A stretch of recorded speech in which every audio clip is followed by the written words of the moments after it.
number of occasions, but it's been a long time, and so we're glad to simply welcome you back to the show this morning. And as we indicated, the topic is the challenges of the Christian experience, and what we'd like for you to do is to talk about some of the opportunities and some of the challenges that you find within the Christian experience, using, for the most part, some of the ideas that you have in a recent published book called The Persecution for Righteousness' Sake, and to use that as the basis of some of the challenges that you have found in the Bible in reference to the Christian experience and how people might be able to overcome some of the challenges that they have. But before we do that, Pastor Hayes, let's see if we can have you to give us some information about your background, your education, and your experiences. Then we'll have an opportunity during the second segment to get into what we call some of the challenges of the Christian experience. Thank you.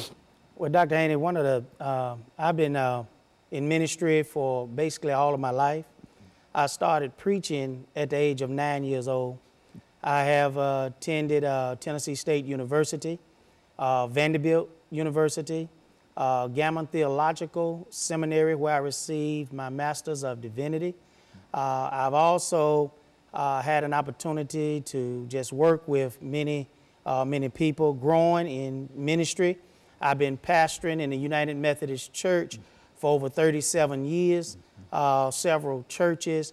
All of those churches have been growing and live churches, a lot of different situations. So it has certainly been interesting and an opportunity to do a lot of different things.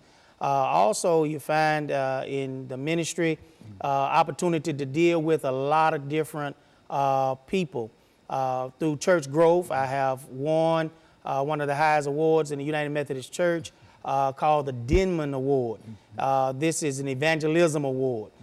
So I also had that opportunity to win that award several years ago.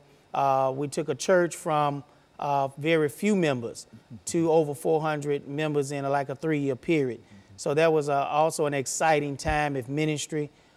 Just continue to grow, continue to learn, continue to work with people has been one of the things that I've enjoyed doing. And so certainly I'm thankful for that. I've also participated in many workshops, have led many workshops in the United Methodist Church and outside of the United Methodist Church. And so that have given me strength and courage to do the will of God for the ministry and trying to reach people and save them and bring them to church, and also to lead them to a life of being a Christian for the Lord.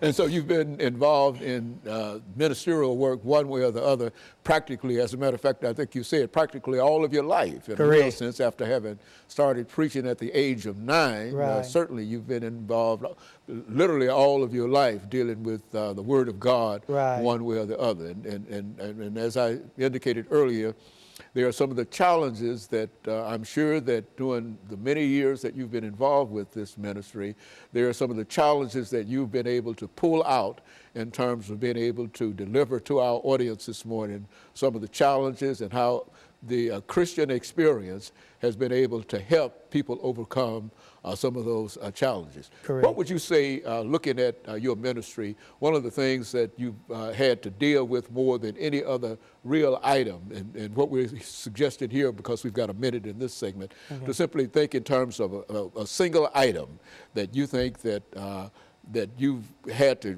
deal with in your ministry, doing all of your churches and et cetera, that you could start us off with when we come back, dealing with as a challenge. Okay. Just think about that, and perhaps you want to make some statements in reference of what that challenge might be. One of the things, you know, we're going to talk about just loving people. You got to be a good Christian and a true Christian is crossing lines where you just love everybody. You treat everybody like they're somebody, even those that others may count out. You have to treat them as a child of God.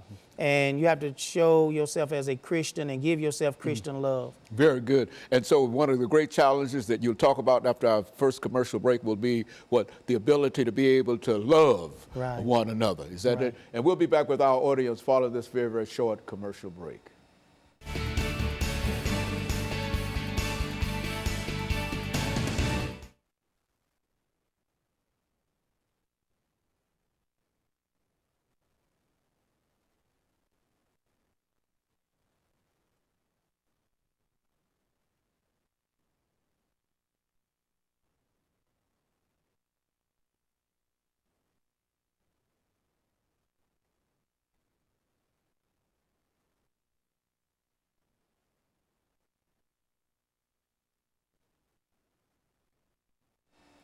Thank you and welcome back to the second segment of the show for today. We're talking to Pastor Daniel Hayes of John Wesley United Methodist Church, and he's given us some information in reference to some of the challenges of the Christian experience. And he's using, for the most part, some of the information that he has developed in a recently published book called Persecution for Righteousness' Sake. Pastor, let's look at some of the items that you, as we indicated during the end of the first segment, some of the things that I think you indicated love. Right. It was a major item in reference to that, everything that fits all across your ministry. Speak to that. Right. One of the things that we have to understand is that being a true Christian for the Lord, our responsibility is to go forth and make disciples of Jesus Christ. And it's hard to do that if you don't have love within your heart and teach people how to love one another. One of the things that's happening across the church today is that we see that there is a large number of nuns. Now, nuns are not the nuns that that are so gratefully serve in the church. I'm talking about nuns that don't attend church at all. N-O-N-E. Correct. That people that prefer to do something else on Sunday or Saturday or any other day than go to church. They saying, I'd rather not be in church because we're not feeling love. We're not feeling wanted. We're not feeling desired. One of the things that we have to do as children of God is to spread love to everyone and show everybody that they are of worth in the sight of Jesus Christ. In my book, Persecution for Righteousness' Sake, I lifted up a lot of examples that people that have been thrown aside, people that have made mistakes, people that have had misfortunes in their lives, sometimes we kick them aside. But Jesus Christ always spent time with people and gave them a second chance, a second opportunity. And sometimes it wasn't just a second opportunity, it was another opportunity because we've used up our first, second, and our third opportunity. So Jesus just keep blessing us and keep giving us opportunity after opportunity. And we can think of some of those opportunities. One was, you can think about the woman at the well that nobody else wanted to associate with, be with, but Jesus came to her, talked with her, shared with her, and after their conversation, this woman ran into the city and told everyone, come see a man. And she fell deeply in love with Jesus, not as a physical love, but a spiritual love and an inward love. And that's what we must be spreading as the church today, is teaching people how to love Jesus Christ first and each other, so the church will become the true church of Jesus Christ. And so that makes a great element. Continue on. One of the other things that we have to do is that one of the major things that Jesus Christ have always done for us, he has always looked beyond our faults and see our needs. And in the book of Persecution for Righteousness' Sake, what I've tried to do is make it an inspirational book. So people who have fallen down, Jesus let us know we can get up. People who have made mistakes, Jesus let us know that we can turn our lives around. People that have gone through some turbulent times of life, you got to understand you can come back. And Jesus will be with you, because Jesus is one that does not just look at the times that we have fallen. He look at where we can go and how we can get there. And so developing a love of Jesus Christ is the first and foremost thing that we as Christians have to teach all of God's people.